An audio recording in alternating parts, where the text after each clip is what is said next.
বৌমা তুমি তোমার সারনেমটা চেঞ্জ করবে কেন না? চেঞ্জ করবে? না মানে সারনেম কেন চেঞ্জ করবে? না মানে আমি একটা জিনিস বুঝতে পারি না, ছোটবেলা থেকে যে মেয়েটি নিজের পরিচয় তৈরি করেছে, শুধুমাত্র আমার সাথে বিয়ে হয়েছে বলে সেটা সারনেম চেঞ্জ করে যে পরিচয় বিসর্জন দেবে কেন? আমার তো কোনো অসুবিধা নেই। আর এইসব কথা বলে ওনার সামনে আমাকে ছোট করবে না, সরি। বলছি একটু বাবার বাড়ি যাওয়ার ছিল। হ্যাঁ তো যান না, আমাকে জিজ্ঞেস করার কি আছে? ওটা আপনার বাড়ি, আপনি যখন ইচ্ছে যাবেন, যখন ইচ্ছে আসবেন, আমাকে জিজ্ঞেস করার কোনো প্রয়োজন নেই।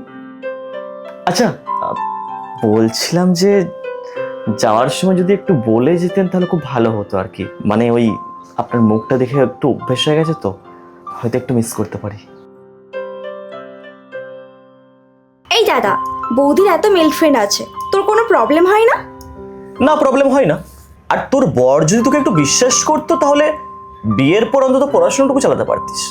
আর সম্পর্কে বিশ্বাস না থাকলে যে কি হয় সেটা নিশ্চয়ই তোর থেকে ভালো কেউ জানে না।